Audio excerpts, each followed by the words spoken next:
Good afternoon. My name is Jeff Steinberg, and it is a real pleasure to be here with all of you. I take high school and middle school students from our community, this community, into the Deep South, retracing the civil rights movement of the 1950s and 1960s on a program called Sojourn to the Past.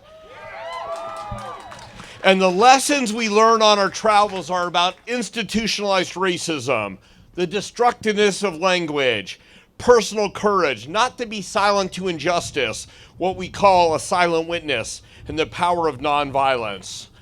I grew up in this community. I went to grammar school in Millbrae. I went to Taylor Middle School. I went to high school here. I've lived in this community over 50 years. I graduated high school in 1980. Now, I am a member of this community, and I live in Millbrae now, and I've chosen to raise my family in Millbrae. I also want to reach out as an ally to our Asian community today, and specifically our Chinese community, who has borne the brunt of too much undeserved racism. And I want them to know, I want to share with them, I stand proudly with them today. And this message I'm about to deliver is about all of us, what Dr. King called the beloved community.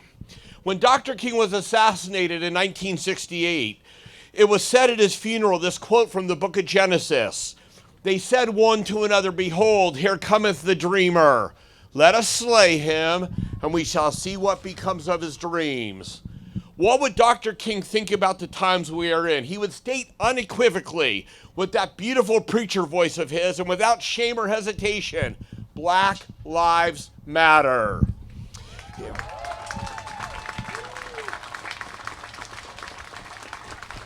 He would also be so saddened at how little we have come as a country. And not the 52 years since his assassination, but the 401 years on this soil we call America. He would lament the white liberal progressive who's been silent far too long. He would commend to be so proud of the protesters in the streets who show the power of nonviolence while showing personal courage and truly putting themselves on the line with body and soul. He would quote his own principles of nonviolence when describing these street warriors of today. Nonviolence is a way of life for courageous people, while trying to understand even the looters. Dr. King said, "A riot is the language of the unheard." What has America failed to hear? It has failed to understand institutionalized racism runs throughout many professions. We all know many wonderful police officers, but we also know we have an issue with how law enforcement is clouded by instances of police brutality, silence amongst the fellow officers, and a lack of trust in so many communities of color. We need to examine why this is occurring still in 2020 and hope change is coming because of the courage of the people in the streets today. Again, we're not talking about the 50s and 60s. We are talking about 2020. What I'm speaking extends far beyond what happened to Sir George Floyd, Breonna Taylor, who's not mentioned enough because black women need to be heard as well.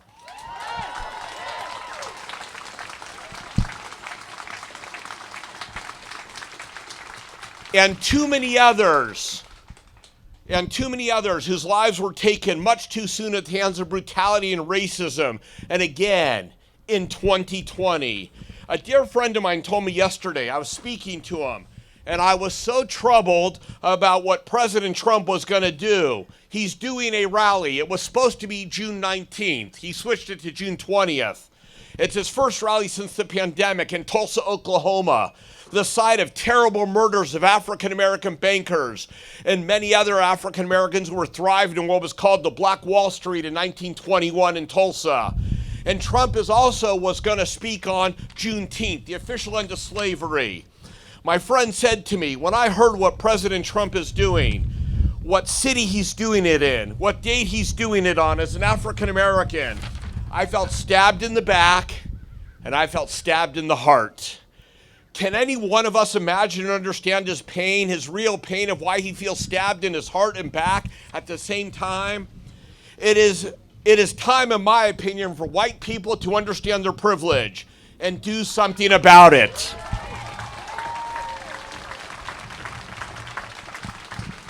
Silence. Silence is not okay anymore. We all need to be part of this discussion, and more than that, part of the solution. I've heard from many of my white friends who say oftentimes, I didn't enslave anyone. I was too young during the civil rights movement. I have a black friend. Well, truth be told, a 17-year-old German student in Germany is not responsible for the Holocaust. I say this as a Jewish person, but they need to know about it. They need to understand how it happened. They need to be part of the solution, and they damn well sure need to make sure it never happens again. The same messages are true for white people today, and it begins with people becoming self-educated. I recommend Robin DiAngelo, if you don't know who she is, her book, it's called White Fragility. I recommend it to everyone, and after you read that book, I challenge you, you will not think the same way, and thinking is a form of nonviolent protest. We need as white people to make the commitment not ever to be a silent witness when we see injustice. We must speak out so people know they don't stand alone, that we are also here for each other and literally look at each other as brothers and sisters, because that is truly who we are. I was on CNN a number of years ago with one of the Little Rock Nine. Her name is Minnie Jean Brown Trickey. Minnie Jean is the first black student to desegregate schools in the South in 1957 in Little Rock, Arkansas. And Minnie Jean was asked by the commentator on CNN, do you get upset that people don't know who you are? They may have heard of the Little Rock Nine, but most people don't know who Minnie Jean is, partly because she's not in any history books.